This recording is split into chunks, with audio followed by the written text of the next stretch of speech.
Hello friends, welcome to my channel study bro office Shivendra. आज हम लोग को सीपीसी पढ़ना है। सीपीसी पर आज मेरी फर्स्ट लेक्चर है और सीपीसी के विषय में आपको थोड़ा सा मैं बता दूं कि सीपीसी का रोल क्या है। तो सीपीसी आपकी प्री में भी पूछी जाती है और मेंस में भी पूछी जाती है।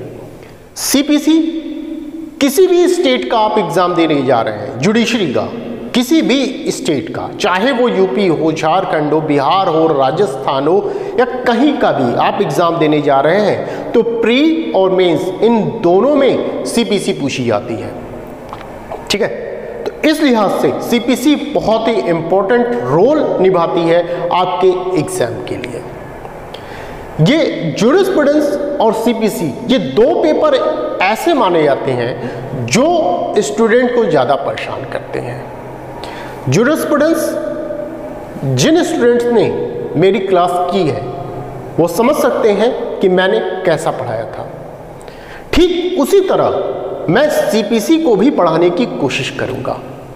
अपनी बातों को सरल भाषा में आप तक पहुंचाने की पूरी कोशिश करूंगा कि सरल भाव में आप सीपीसी के भाव को समझ सकें। इसी के साथ सीपीसी का पहला लेक्चर हम लोग शुरू करते हैं। सीपीसी सिविल प्रक्रिया संहिता 1908, the code of civil procedure. ठीक, ये नाम है इसका। सीपीसी के सेक्शंस, ऑर्डर, इन सब पे आने से पहले आज हम लोग क्या पढ़ेंगे? आज हम लोग पढ़ेंगे थोड़ा सा बेसिक जानकारी सीपीसी के विषय में। उसके बाद तो पूरा कहानी चलती ही रहेगी सीपीसी के सेक्शंस, ऑर्डर्स पर। तो बेसिक जानकारी आपको होना चाहिए। कोई भी लॉ आप पढ़ने जा रहे हैं उससे पहले बेसिक जानकारी आपको होनी चाहिए। पढ़ाने का तरीका देखिए मेरा ये रहेगा, ये प्री कम्स मेंस रहेगा, प्री भी शामिल रहेगा और कोशिश करूंगा कि मेंस की चीजें भी थोड़ी बहुत आपको देता चलो। ठीक है, आप लोग इस चीजों को कैच करते रहिएगा। तो चलिए स्टार्ट करते हैं। सीपीसी में देखिए सबसे पहले आपको ये जानना जरूरी है, बेहद जरूरी है कि क्या होता है, लॉ होती है। लॉ में कितने प्रकार की लॉ होती है? दो प्रकार की। सिंपल तौर पे कहा जाए तो दो प्रकार की लॉ हम लोग पढ़ते हैं। कौन कौन सी? पहली, यहां ध्यान दीजिएगा, लॉ में दो चीजें हमने बताया आपको कि दो तरह की लॉ हम लोग पढ़ते हैं। पहला सब्सटेंटिव लॉ पढ़ते हैं और दूसरी क्या पढ़ते हैं? Procedural law. सब्सटेंटिव लॉ का हिंदी क्या होता है ये जानना जरूरी है। जो हिंदी मीडियम वाले हैं वो ध्यान से सुनिएगा कि सब्सटेंटिव लॉ का हिंदी क्या होता है? मौलिक विधि इसे कहते हैं, या क्या कहते हैं? सारवान विधि कहते हैं, या क्या कहते हैं? मूलभूत विधि। अर्थात तीन तरह से इसको जाना जाता है। ये जो सब्सटेंटिव लॉ है इनके तीन नाम हैं। कौन कौन से? मौलिक, सारवान, मूलभूत। तो तीन नाम हैं किसके? सब्सटेंटिव लॉ के। वहीं प्रोसीजरल लॉ जो है इसको सिर्फ एक नाम, प्रक्रियात्मक विधि के नाम से जाना जाता है। अब बात करते हैं सब्सटेंटिव लॉ। आखिर ये होता क्या है? क्या चीज है सब्सटेंटिव लॉ? तो सब्सटेंटिव लॉ एक ऐसा लॉ है जिसमें आपके अधिकार, दायित्व, कर्तव्य, दंड को बताया गया होता है। तो जिस विधि में इन सब चीजों को बताया गया है वो क्या कहलाते हैं? सब्सटेंटिव लॉ कहलाते हैं। जैसे कौन कौन से हैं? आईपीसी हम देख लें, टीपीए देख लें, कॉन्ट्रैक्ट देख सकते हैं एंड एक्सेट्रा, और भी हैं। ठीक है, तो ये समस्त लॉ कहां आएंगे? ये सब्सटेंटिव लॉ में आएंगे। इनमें क्या बताया गया है? किसी में अधिकार बता दिया गया, किसी में दायित्व बता दिया गया, किसी में क्या बताया गया? कर्तव्य बताया गया, कोई दंड बताता है। ठीक है, तो ये सब क्या है? जैसे आईपीसी की बात करते हैं, किसी ने मृत्यु कारित कर दी, किसी की सजा कहां मिलेगी? किस सेक्शन के अंतर्गत? तो 302 लगता है, उसे मृत्युदंड की सजा मिलेगी। ये कहां बताया गया? आईपीसी में। तो ये क्या है, ये सब्सटेंटिव लॉ है, ठीक है।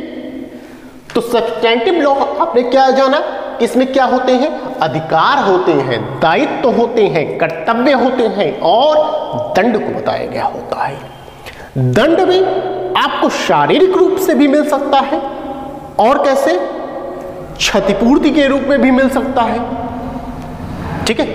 कॉन्ट्रैक्ट किया, संविदा भंग किया आपने, क्षतिपूर्ति आपको दिलाई जाती है। कहां पढ़ते हैं आप, 73, 74, 75 कॉन्ट्रैक्टर, ठीक है। तो वहां क्षतिपूर्ति दिलाई जाती है संविदा भंग होने पर, ठीक है। ये तो हुआ बात किसकी, सब्सटेंटिव लॉ की बात हुई। अब बात करते हैं प्रोसीजरल लॉ।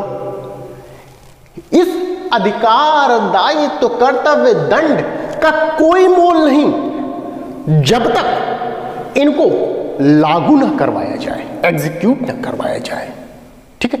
तो जब तक इनको लागू नहीं करवाया जा सकता, अगर हमें यह कहा जाए कि भाई आपको ये चीजें तो दे दी गई हैं मगर आप लागू से नहीं करवा सकते, तो उस चीज का मतलब ही क्या है कि यदि हम उसको लागू ही नहीं करवा सकते, खाना तो बन गया, थाली सज गई, आगे है सामने, बट कह दिया गया कि आप खा नहीं सकते, तो उस भोजन का जो तरह तरह के डिशेस उसमें बने हुए हैं उसका क्या मोल, हम सिर्फ देख सकते हैं, खा नहीं सकते।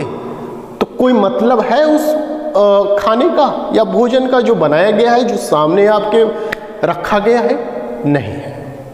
तो सेम यही बात यहां भी है।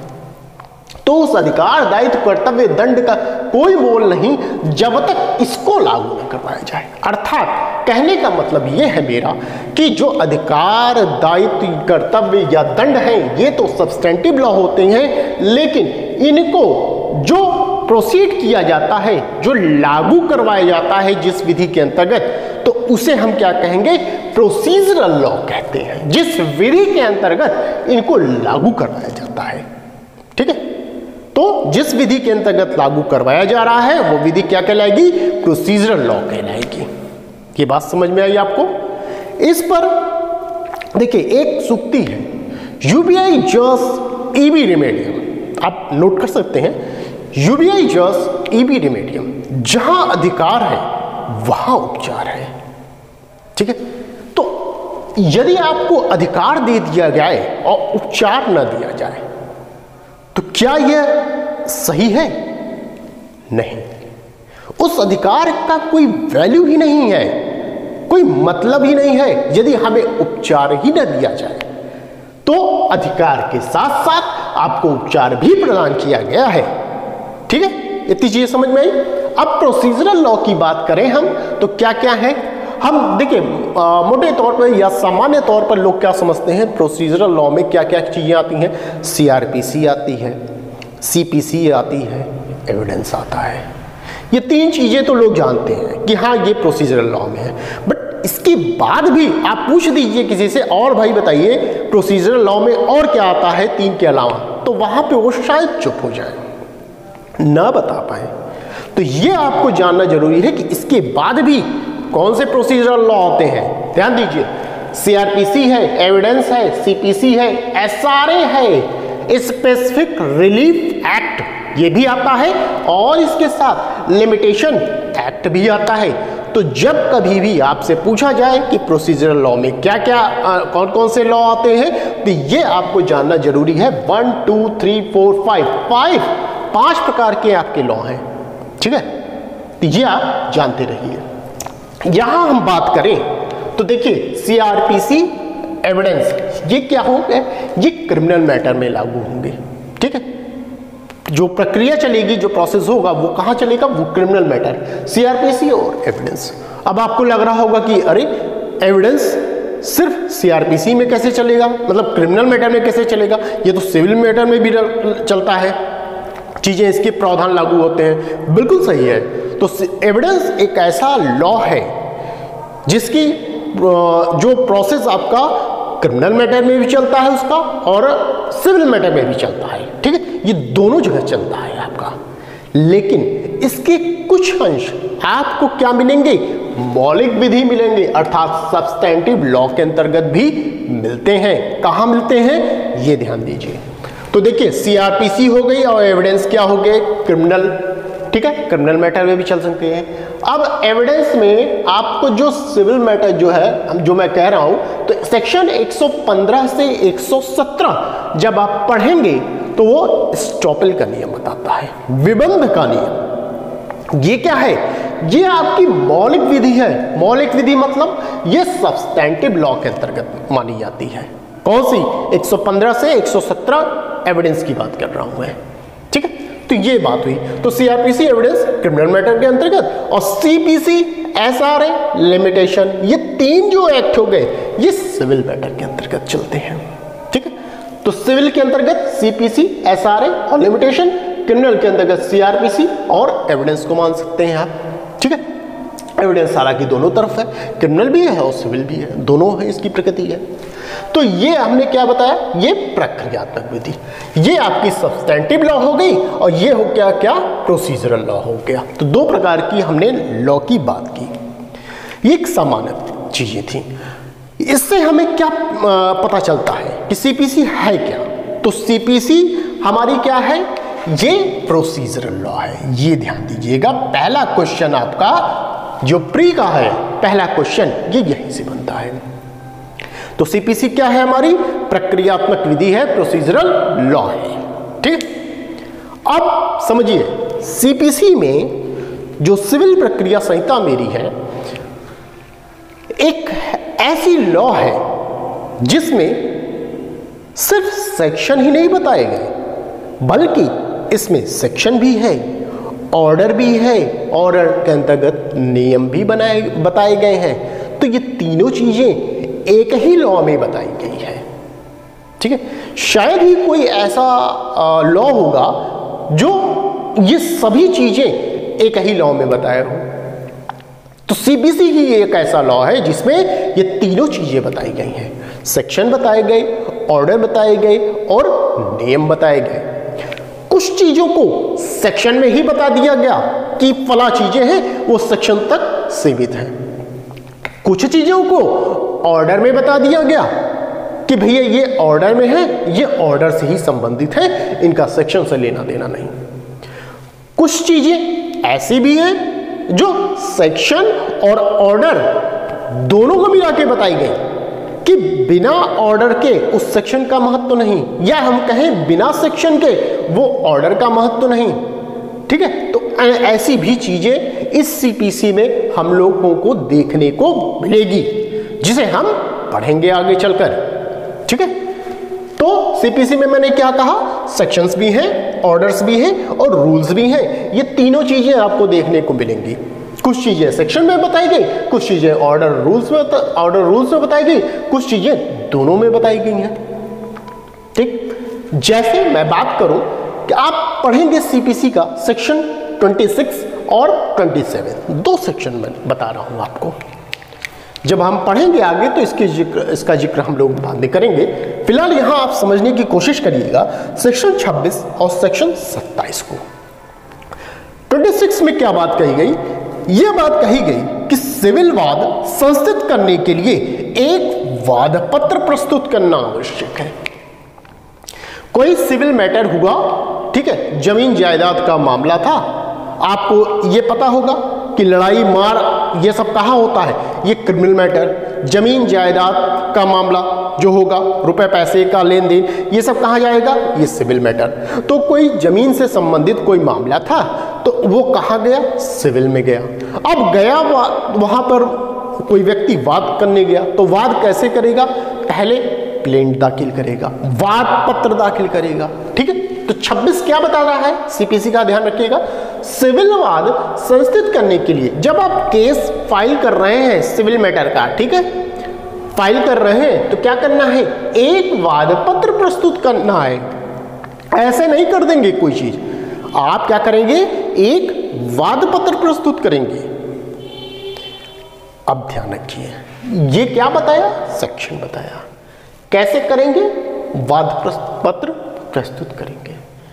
लेकिन ध्यान रहे, वाद पत्र प्रस्तुत तो करेंगे, मगर कैसे कैसे करेंगे ये कौन बताएगा? ऑर्डर बताएगा। कौन? ऑर्डर। क्या रहेगा? जैसे वाद पत्र कैसे तैयार किया जाए, वाद पत्र कैसे तैयार किया जाए, किन किन बातों का समावेश उस वाद पत्र में होना चाहिए, उसका प्रारूप क्या होना चाहिए, किस प्रारूप में वाद पत्र होना चाहिए, लास्ट पक्षकारों का संयोजन कैसे किया जाए, ये कौन बता रहा है? ये ऑर्डर्स में बताए जाएंगे। ऑर्डर 1, 2, 6, 7 ये आप देखने को मिलेगा। ठीक है, तो कुल मिला के आपको समझाने के लिए मैं कह रहा हूं कि सेक्शन 26 में ये कह रहा है कि कोई वाद दाखिल किया गया, कहीं कोई घटना घटी है, जमीन जायदाद से मामला था, वाद दाखिल करना है न्यायालय में, तो कैसे करना है? वाद दाखिल करके करना है। ठीक है, 26 बता रहा है, लेकिन हम कैसे करेंगे? क्या उस वाद पत्र मतलब कैसे तैयार हम करेंगे, क्या हम उसमें लिखेंगे, प्रारूप क्या होगा, ये समस्त चीजें कहाँ बताई जाएंगी? ये ऑर्डर में बताया जाएगा। ठीक है, उसी तरह सेक्शन 27 में हम बात करेंगे, तो जब वाद संस्थित कर दिया जाए, कर दिया गया संस्थित, ठीक है, तो प्रतिवादी को क्या किया जाएगा? समन जारी किया जाता है। ठीक है, वादी देखिए जो वाद दाखिल करता है, एक चीज याद रखिएगा, एक होता है वादी, ठीक है, और दूसरा होता है प्रतिवादी। जो वाद दाखिल करता है उसको हम वादी कहते हैं, जिसके विरुद्ध वाद दाखिल किया जाता है उसको हम प्रतिवादी कहते हैं।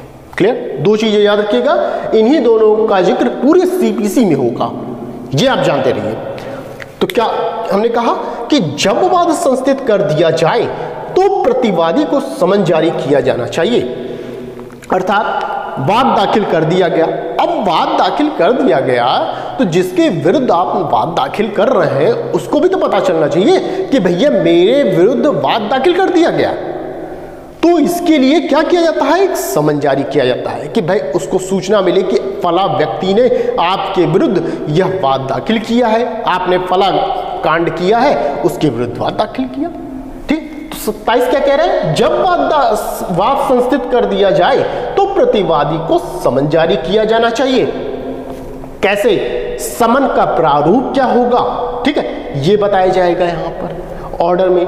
कैसे जारी किया जाएगा समन, समन की तामील कैसे होगी, तो ये समस्त चीजें कहां बताई जाएंगी? ऑर्डर में बताया जाएगा। ठीक है, तो ये रही बात सेक्शन में बताई गई, कैसे करना है, कैसे प्रोसीड करना है, उसकी प्रक्रिया क्या होगी, ये कहां बताया गया? ऑर्डर में बताया गया है। ठीक है, तो एक तरीके से आप कह सकते हैं कि जो सेक्शंस हैं वो क्या बताते हैं? वो अधिकार आपके बताते हैं, अधिकार दायित्व ये सब बताते हैं। वही जो ऑर्डर्स है वो प्रक्रिया बताते हैं कि कैसे उस काम को करना है, कैसे हम करें, उसमें क्या क्या चीजें हो, ये कौन बताता है? ऑर्डर्स बताते हैं। क्लियर? तो ये हुए आपके दो एग्जाम्पल मैंने दिए 26 और 27 का। अब कुछ नोट करने वाली चीजें हैं, उसको आप जानते रहिए। बेसिक चीज कि प्रथम सिविल प्रक्रिया संहिता पारित की गई। कब पारित की गई है? तो 1859 में प्रथम सिविल प्रक्रिया संहिता को पारित किया गया। 1976 का सीपीसी संशोधन अधिनियम विधि आयोग की 14वीं रिपोर्ट पर आधारित है। ये याद रखिएगा, ये सभी प्री के क्वेश्चन हैं, ये ध्यान रखिएगा कि प्रथम सिविल प्रक्रिया संहिता कब पारित की गई, पूछा जा सकता है। 1859 को पारित की गई है। नेक्स्ट है 1976 का सीपीसी संशोधन अधिनियम विधि आयोग की 14वीं रिपोर्ट पर आधारित है। ठीक है, नेक्स्ट सीपीसी संशोधन अधिनियम 1999 तथा 2002 मलिमथ कमेटी, मोस्ट इंपॉर्टेंट है आपका ये मैटर। ठीक है, मलिमथ कमेटी, कौन सी committee? Malimath committee. Malimath committee के सुझाव बनाए गए।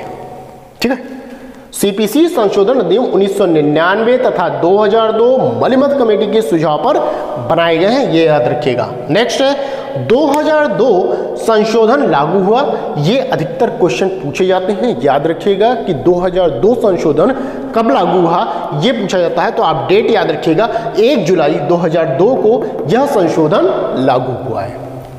नेक्स्ट, सीपीसी संशोधन अधिनियम 1999 तथा 2002 को वैध घोषित किया गया। किस केस में किया गया? Most important, Salem advocate bar association versus Bharat संघ में इस दोनों संशोधन को 1999 और 2002 को क्या किया गया? वैध घोषित किया गया है। किस केस में? इसमें। ठीक है, ये याद रखिएगा। आपसे पूछा जाए कि सीपीसी की विषय सूची किस सूची में है, जो मैटर है उसका है, सब्जेक्ट मैटर है सीपीसी का, वो किस सूची में आता है? तो आप बताएंगे ये समवर्ती सूची में आता है। ठीक है, किसमें है? समवर्ती सूची में आता है। समवर्ती सूची कहाँ मिलेगी आपको? जब आप कॉन्स्टिट्यूशन पढ़ते हैं और अनुसूची पढ़ते हैं। वहाँ अनुसूची कितनी है?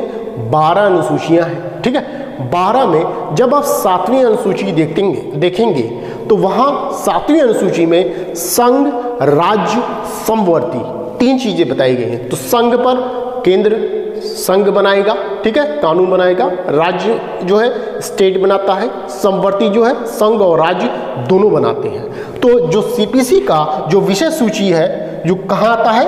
ये समवर्ती सूची में सम्मिलित किया गया। मोस्ट इंपॉर्टेंट है, ये क्वेश्चन आपका प्री में पूछा जा सकता है। ठीक है, और पूछा भी गया है ये क्वेश्चन। तो ये सभी आपके प्री के क्वेश्चन हैं, इनको ध्यान से आप पढ़ लीजिएगा। और इसके बाद एक क्वेश्चन यहां बचता है, पूछा जाता है सीपीसी के उपबंध कहां लागू नहीं होते? 2 जगह, आप समझिए, रीट याचिकाओं में लागू नहीं होते और दूसरा सेवा संबंधित मामलों में लागू नहीं होते। ठीक है, तो 2 जगह लागू नहीं होते। ये बात एक आपका जनरल चीजें थी जो आपको जानना चाहिए, बेसिक जानकारी ये थी। अब हम बेयर एक्ट की शुरुआत में आते हैं। हर बेयर एक्ट का एक उद्देश्य होता है, ठीक है, एक प्रस्तावना होती है, उसमें दिया होता है। सीपीसी की भी प्रस्तावना है, उसमें 2 शब्दों का इस्तेमाल किया गया है। ये याद रखिएगा, पूछा जा सकता है आपसे। तो उद्देशिका में 2 शब्दों का इस्तेमाल किया गया, एक समेकन, दूसरा संशोधन का इस्तेमाल किया गया। तो कितने शब्द? 2, समेकन, संशोधन। ठीक है, आप मुझे बताइएगा कमेंट करके एविडेंस में कितने शब्दों का इस्तेमाल किया गया वहां प्रस्तावना में। ठीक है, ये हुआ। अब हम आते हैं मूल बात पर सीपीसी के। यहां से एक क्वेश्चन जरूर बनता है आपका, जी याद रखिए, जो गोला हमने बनाया है यहां से एक क्वेश्चन बनना ही बनना है आपका। ध्यान दीजिए, सीपीसी में टोटल सेक्शंस कितने हैं? 158 सेक्शंस है। ठीक है, भाग कितने हैं? 11 भाग हैं। कॉन्स्टिट्यूशन में कितने भाग हैं? 22 भाग हैं। यहां कितने? 11 भाग। ठीक है, अनुसूची कितनी है? 1 अनुसूची है। इसी 1 अनुसूची में ही 51 आदेश हैं। ठीक, 1 अनुसूची में ही 51 आदेश हैं। और आपसे पूछा जाए कि सबसे बड़ा आदेश कौन है जिसमें सबसे ज्यादा नियम बताए गए, तो आप क्या बताएंगे कि 51 आदेश में ऑर्डर 21 सबसे बड़ा आपका आदेश है, जिसमें आपके 106 नियम बताए गए हैं, जो कि सबसे ज्यादा नियम उसी ऑर्डर में बताए गए हैं। ठीक है, ये क्वेश्चन आपसे पूछा जा सकता है, इसके लिए आप तैयार रहिएगा। तो 158 धाराएं, 11 भाग, 1 अनुसूची, इसमें 51 आदेश। अधिनियम संख्या क्या है? 5 बताई गई है। अधिनियम संख्या कैसे डिसाइड की जाती है ये मैंने बताया है। ठीक है, और भी जब एविडेंस में पढ़ा रहा था उस समय भी मैंने बताया था कि अधिनियम संख्या कैसे डिसाइड की जाती है। तो अधिनियम संख्या 5 है। एविडेंस का बताइएगा कि अधिनियम संख्या क्या है। ठीक है, ये अधिनियमित कब किया गया? 21 मार्च 1908 को इसको अधिनियमित किया गया। ठीक, डेट याद रहे, ये दोनों डेट इंपॉर्टेंट है। 21 मार्च 1908 को अधिनियमित किया गया। लागू कब किया गया? 1 जनवरी 1909 को लागू कर दिया गया है। ठीक है, तो ये आप सीपीसी का जो ग्राफ है, जो गोला है, इसको आप तैयार करिए। 1 नंबर यहां से पक्का है आपका। ठीक, आगे चलते हैं। आपसे पूछा जाए कि जो सीपीसी में धाराएं हैं उनमें संशोधन कौन कर सकता है, तो उनमें संशोधन संसद कर सकती है या राज्य विधानमंडल के द्वारा किया जा सकता है। किसमें? सेक्शंस में। ठीक है, 158 जो सेक्शंस बताए गए हैं, इनमें कौन संशोधन करेगा? संसद या राज्य विधानमंडल के द्वारा किया जा सकता है। जबकि ऑर्डर जो है, आदेशों में संशोधन कौन कर सकता है? हाई कोर्ट के द्वारा भी संशोधन किया जा सकता है। ये याद रखिएगा, ये प्री का क्वेश्चन यहां से पूछा जाता है। तो ये आपका सीपीसी का बेसिक जानकारी मैंने आपको दिया है। अब हम लोग अपने सेक्शंस पे आते हैं। सीपीसी की मूल सेक्शंस पे अब हमारा यहां से स्टार्ट होगा। याद रहे, हम पढ़ेंगे प्रारंभिक। ठीक है, प्रारंभिक, प्रिलिमिनरी, जिसमें सेक्शन 1 से 8 तक के सेक्शंस को बताया गया है। सेक्शन 1, आज हम सेक्शन 1 को कवर करेंगे। ठीक है, उसके बाद सेक्शन 2 को अगले लेक्चर में हम लोग देखा जाएगा, जिसमें डेफिनेशन क्लॉजेस बताए गए हैं। सेक्शन 1 में क्या बताया गया? 3 चीजें बताई गई हैं जो हमेशा हर लॉ में बताई जाती हैं। 3 चीजें, संक्षिप्त नाम, प्रारंभ, विस्तार। संक्षिप्त नाम क्या है? सिविल प्रक्रिया संहिता 1908 है इसका संक्षिप्त नाम। प्रारंभ कब से है? 1 जनवरी 1909 हमने बताया। ठीक है, 1 जनवरी 1909 को ये प्रारंभ हुई या लागू हुई, आप कह सकते हैं। इसी डेट को, सेम डेट को रजिस्ट्रेशन एक्ट को भी लागू किया गया था। ये याद रखिएगा, रजिस्ट्रेशन एक्ट कब लागू किया गया? 1 जनवरी 1909 को ही। जिस दिन सीपीसी लागू हुई उसी दिन रजिस्ट्रेशन एक्ट को भी लागू किया गया। और कुछ हैं जो एक्ट हैं, आपको मदद मिलेगी जब आप प्री का क्वेश्चन सॉल्व करेंगे, तो उसमें आपको मदद मिलेगी कि जब 1 सितंबर 1872 को कौन कौन से एक्ट आपके लागू किए गए हैं। तो याद होगा आपको, एविडेंस और कॉन्ट्रैक्ट, ये दोनों एक्ट 1 सितंबर 1872 को लागू किए गए हैं। नेक्स्ट आपका 1 जुलाई 1882 को भी 2 एक्ट लागू किए गए हैं। कौन कौन से? टोपा और इजमेंट एक्ट को लागू किया गया है। ये सब आपको तब मदद करते हैं जब आप प्री का क्वेश्चन सॉल्व कर रहे हैं या प्री का एग्जाम दे रहे हैं, तो वहां पर ये डेट पूछी जाती है आपसे। ठीक है, तो क्या हो गया? संक्षिप्त नाम बता दिया, प्रारंभ बता दिया। विस्तार, विस्तार कहां तक है सीपीसी का? पहले क्या था कि जम्मू कश्मीर के सिवाय पूरे भारत पर लागू थी, बट अब क्या है कि अब पूरे भारत पर लागू है। अर्थात जो जम्मू कश्मीर है वो भी अब भारत का पार्ट हो चुका है, इसलिए अब पूरे भारत पर सीपीसी लागू है। अब बात ये उठती है कि भाई सीपीसी अब कहाँ लागू नहीं है, तो इसको हम लोग देखते हैं कि सीपीसी कहाँ लागू नहीं है। ध्यान रखिएगा, सेक्शन 1 के अंतर्गत नागालैंड राज्य और जनजाति क्षेत्रों पर सीपीसी लागू नहीं है। ध्यान रखिएगा, प्री का क्वेश्चन सब चल रहे हैं सब। ठीक है, तो नागालैंड राज्य और जनजाति क्षेत्रों पर सीपीसी को लागू नहीं किया गया है।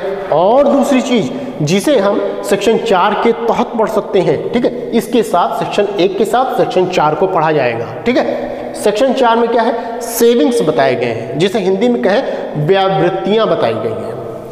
ये कहा जाता है कि भाई जो सेविंग्स अधिकतर लॉ में आप मिल जाएगा, कोई भी लॉ आप पढ़ते हैं तो वहाँ सेविंग्स रहते ही रहते हैं। सेविंग्स का मतलब होता है कि ये जो विधि है कहाँ लागू नहीं है, इसका मतलब ये रहता है। ठीक है, सेविंग्स का आप बात करते हैं तो सेक्शन 5 ऑफ आईपीसी में मिल जाएगा आपको, सेक्शन 5 में, सीआरपीसी में भी सेक्शन 5 में मिल जाएगा। ऐसे और तमाम एक्ट हैं जहाँ सेविंग्स की बात की गई है। ठीक है, तो सेविंग्स की बात सेक्शन 4 के अंतर्गत हम बात करें कहाँ लागू नहीं है, तो लोकल लॉ पे, स्पेशल लॉ पे, कृषि संबंधी मैटर पर सीपीसी को लागू नहीं किया गया है। ठीक है, तो ये सभी चीजें हैं। लोकल लॉ कहाँ है? सेक्शन 42 ऑफ आईपीसी में बताया गया है। और स्पेशल लॉ किसे कहते हैं? सेक्शन 41 ऑफ आईपीसी में बताया गया है। ठीक है, इन दोनों की चर्चा की गई है।